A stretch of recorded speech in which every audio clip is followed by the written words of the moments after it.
মুলুনিয়া CSC online চ্যানেলের পক্ষ থেকে আপনাদের সকলকে স্বাগতম। আবার একটা ইনফরমেটিভ ভিডিও নিয়ে চলে এলাম।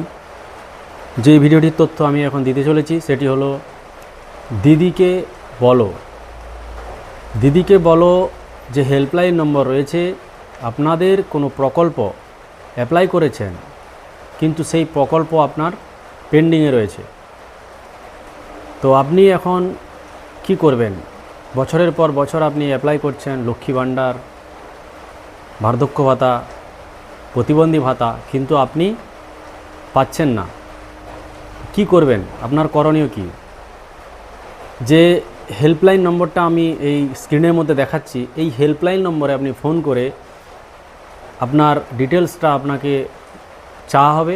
আপনি ডিটেলসটি বলবেন। নমস্কার, আমি আপনাদের মুখ্যমন্ত্রী মমতা বন্দ্যোপাধ্যায় বলছি। আশা করি আপনারা সকলে ভালো আছেন। সরাসরি মুখ্যমন্ত্রী হেল্পলাইন নম্বরে ফোন করার জন্য আপনাদের অনেক ধন্যবাদ। আপনার সমস্যা যদি কিছু থাকে তার সমাধান করবার জন্য পশ্চিমবঙ্গ সরকার প্রতিশ্রুতিবদ্ধ। অনুগ্রহ করে আপনার অভিযোগ বা মতামত সম্পর্কে বিস্তারিত তথ্য আমাদের প্রতিনিধিদের প্লিজ জানান। আমরা আমাদের সাধ্যমতো চেষ্টা করব আপনার সমস্যা যতটা পারি সমাধান করবার জন্য। নমস্কার, ভালো থাকবেন। জিজ্ঞাসাবাদ করা হবে যে আপনি কিসের জন্য ফোন করেছেন। তখন আপনি আপনার যে প্রকল্পের সমস্যার জন্য আপনি কলটি করেছেন সেই প্রকল্প নিয়ে আপনি আলোচনা করবেন। যে আমি লক্ষ্মী ভাণ্ডার 2024 সালের জানুয়ারি মাসে জমা করেছি, এখনও পর্যন্ত আমি টাকা পাইনি, তো আমি কি করব? তো ওনারা একটা কমপ্লেন রেজিস্টার করবেন। সেই কমপ্লেনটা আপনার নিয়ারেস্ট ব্লককে পাঠানো হবে। সেই ব্লক থেকে আপনাকে কল করা হবে যে আপনার কি হয়েছে সমস্যাটা জানার জন্য।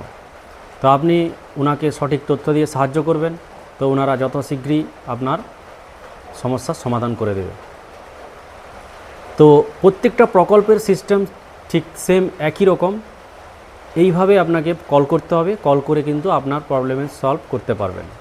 কোনো কারণবশত পেন্ডিং হয়ে রয়েছে সেটাকে কিন্তু আপনি আবার পুনরায় কমপ্লেন করে আপনার সেই প্রবলেমের সমাধান করতে পারেন। ধন্যবাদ সকলকে। ভিডিওটি দেখবেন, যদি ভালো লেগে থাকে অবশ্যই চ্যানেলটিকে সাবস্ক্রাইব করে দেবেন। যারা চ্যানেলটিকে সাবস্ক্রাইব করে পাশে আছেন তাদেরকে অসংখ্য ধন্যবাদ।